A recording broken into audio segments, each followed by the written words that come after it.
ചിലവാണ് ചിലവ്. Super ബൈക്കിനൊക്കെ maintain ചെയ്യാൻ ഭയങ്കര ചിലവാണ്. കാരണം എന്താണെന്ന് വെച്ചോ,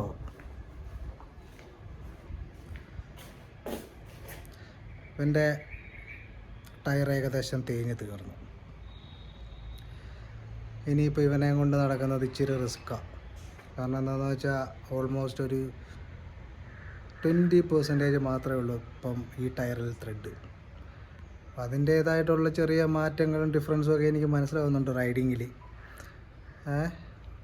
ഇച്ചിരി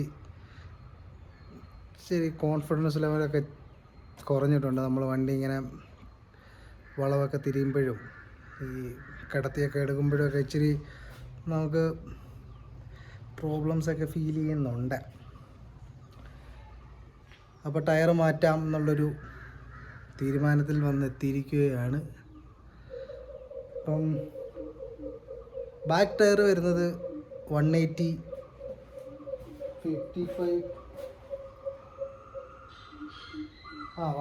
55 17 ആണ് വരുന്നത്. അപ്പം നമുക്ക് ഒന്ന് ടയർ അപ്സൈസ് ചെയ്യാനുള്ള പരിപാടിയുണ്ട്. നമുക്ക് 200 190 ഇട്ടാലോ എന്നൊക്കെയുള്ളൊരു ആലോചനയുണ്ട്. പിന്നെ ഫ്രണ്ട് സൈസ് വരുന്നത് 120. അത് പിന്നെ തൽക്കാലം ഒന്നും അപ്സൈസ് ചെയ്യുന്നില്ല.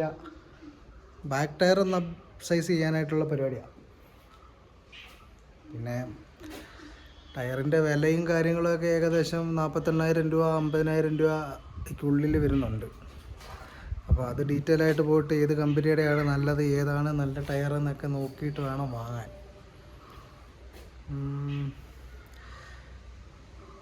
ഒരു കുറച്ച് നാളുകൂടെയൊക്കെ ഓടുമെന്ന് വെച്ചോ.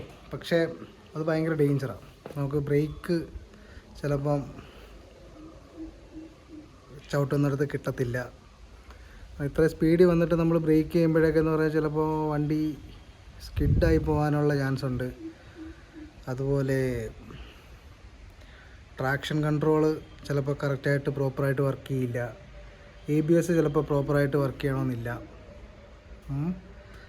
അപ്പോൾ അതിൻ്റേതായിട്ടുള്ള ചില പ്രശ്നങ്ങൾ റൈഡിങ്ങിലുണ്ടാവും. പിന്നെ നമുക്ക് ചെറിയൊരു കോൺഫിഡൻസ് ഇപ്പോൾ കുറവുണ്ട്. നമ്മൾ നേരത്തെ മുന്നേ ഒക്കെ നമ്മൾ വെച്ച് മിന്നിക്കുന്ന പോലെയൊക്കെ ഇപ്പോൾ മിന്നിച്ചിട്ട് വീശി എടുത്തു കഴിഞ്ഞാലോ വളവ് തിരിഞ്ഞാലോ ഒക്കെ നമ്മുടെ കയ്യിൽ നിന്ന് വണ്ടി ചിലപ്പോൾ അങ്ങ് പോയാലോ എന്നൊക്കെ ഉള്ള ഒരു പേടിയൊക്കെ കൂടി. അപ്പോൾ വണ്ടി നമുക്ക് ടയർ മാറ്റിയല്ല പറ്റൂ. പിന്നെ ആയിക്കോട്ടെ എന്ന് വെച്ച് ഇനിയിപ്പോൾ ബാക്കി നമുക്ക് ആ ഷോപ്പിൽ പോയിട്ട് ടയറിൻ്റെ വിലയും ഡീറ്റെയിലും ഒക്കെ അറിഞ്ഞിട്ട് അവിടെ വെച്ച് വീഡിയോ കണ്ടിന്യൂ ചെയ്യാം. Let's go.